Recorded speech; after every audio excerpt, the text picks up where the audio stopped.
smart enough to know I'm going to burn out all of my hosts in this area. Like this is what I'm trying to say is that we're dealing with something that's intelligent, not super intelligent, but rudimentary intelligence. I always say this when we're dealing with these hive-minded microbes. They are telepathic, just like the insects in the insect world. Am I correct? Listen, they don't. The hive-mindedness that a bee has a limited range. Bees at a certain point, once they get away from the queen, they're out of the influence of her pheromones and any sort of other microwave signals that she can just do. So this is what bees do to basically compensate for control, right? Bees have enough ingrained and engendered into their basic function, right? So normal natural bees are, never mind, that's not even important. The point is that bees will use pheromones for long-range interconnective behavior, and then they will use, for the short-range stuff that's closer to the hive or within the hive, she'll use, microwave pulses, right? And people say, bees don't make microwave pulses. Yes, they do.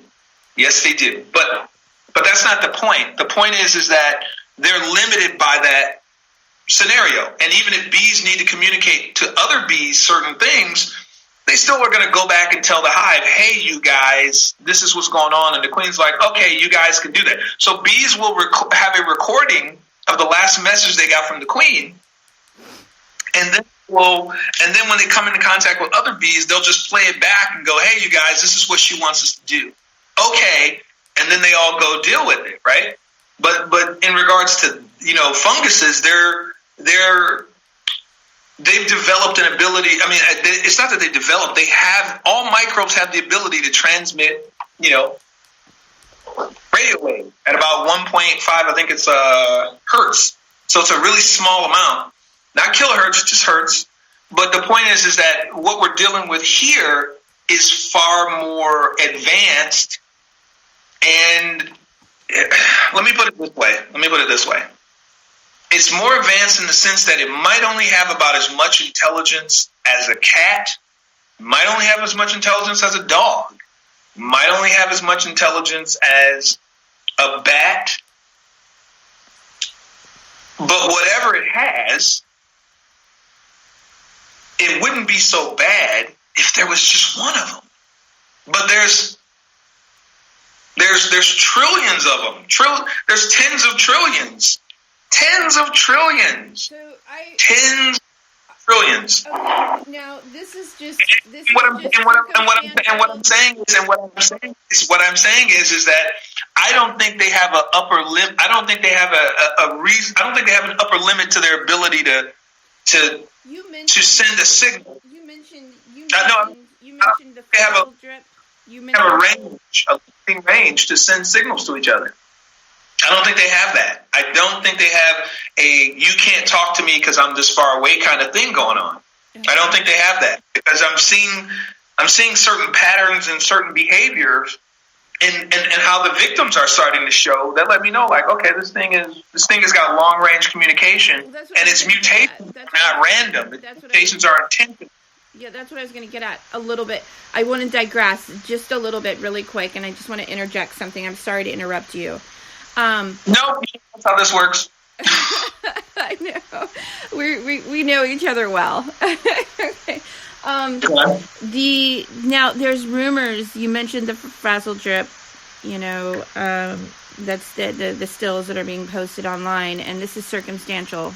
That I have not substantiated this, but I am also seeing rumors that there was not only contaminated outbreak of the meat from the Wuhan market, but also a controversial drug called adrenochrome that was also. I mean, everyone is talking about it because here's the thing. What have you noticed about everyone who's gotten the virus that made the news? They can tell you, okay, if you look back to a couple of weeks ago, or even 2 months ago, right? It's 2 months ago now, or a month and a half ago. You can pretty much trace the sourcing of everyone who's been infected to the point where even when they found a new case here, a new case there, and they mention it on the news, they can pretty much tell you how that person got sick. Why is it that famous people can't tell you where they were when they got sick?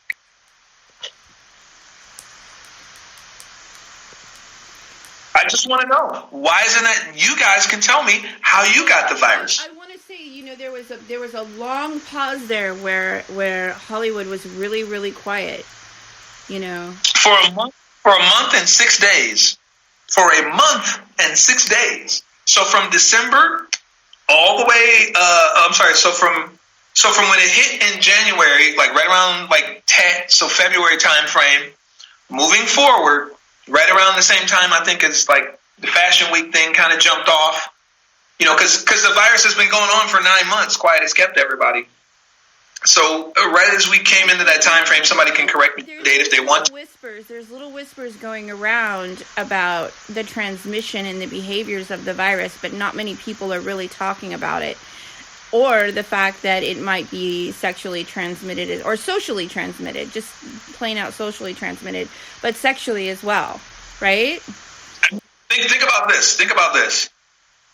This stuff has adapted itself to be able to be transferred through you breathing, you sweating, you ejaculating, and or you defecating either the top or the bottom end. So it is already configured. It is already configured in such a way where it's going to be able to infect the environment you last were, or infect the environment you once were, or infect the environment that you don't even have to be to go. So it's one of those things where we have to stop thinking about the virus in terms of what's happening to people. And we have to start thinking about it in terms of what is this sentient creature trying to do? And that's the problem, is that we keep looking at this thing like it's a regular virus. Like we're not, like I said it before and I said it again, I had this conversation with my sister tonight. We're dealing with a sentient life form and it outnumbers us. And it's not just that it outnumbers us, it has a better line of communication. Whereas we're afraid of it, it doesn't have the capacity to have any fear. So in terms of its behavior, we're talking about a virus that's coordinating its mutations based on a property of quantum tunneling. Like I'm gonna put this out there for you, and you can do what you want with this, because I already know after I say this, we're gonna start seeing videos about it all over the place. Because to a certain degree, that's another subject. But my point is that when we're talking about microbiology and quantum tunneling and spooky action at a distance, we're talking about a virus that might be occasionally looking forward in time. And its spread pattern, I repeat, its spread pattern is basically built on it recognizing when it needs to mutate in order to find a better sustainable host to outlast. Do you get what I'm saying? Meaning that we're talking about a virus that's like, okay, I need to mutate like this. So in order for me to mutate like this, I need to find a way to spread to this particular environment. So it's not randomly mutating. And that's what I want to say, is that it's mutating. Here's an example. Let's touch a little bit on how the virus is interacting with people differently, though. Like there's different... It seems to be affecting certain people a lot more dramatically than others. Well, let me also say this: if you had a garbage immune system before this thing showed up, then you're screwed. If you had a really good immune system before this thing showed up, you'll be okay. But here's something to think about. Okay doesn't mean you won't get infected. Now, if you had an immune system that was based around you having a kind of centered spiritual state, meaning that you know where you stand in your spiritual life, you're going to probably not get sick. Now, some people might say, that sounds crazy. Listen, if you look at everyone that the virus has taken, these are people who it doesn't matter what your religion is. It matters what type of hormones do you have circulating through your immune system and your endocrine system, and powering your nervous system. Because once your nervous system becomes affected or degraded by a lot of stress and a lot of mental anguish from like fictitious social pressures, basically that electric field that prevents a bacteria or virus from infiltrating you and being able to germinate and take up root and start delivering its viral payload into your cells. In fact, if you start asking doctors what cells is this virus specifically attacking, has anyone answered that question? Like they can tell you AIDS attacks your blood, right? AIDS attacks your blood. Herpes attacks your blood and your lipids.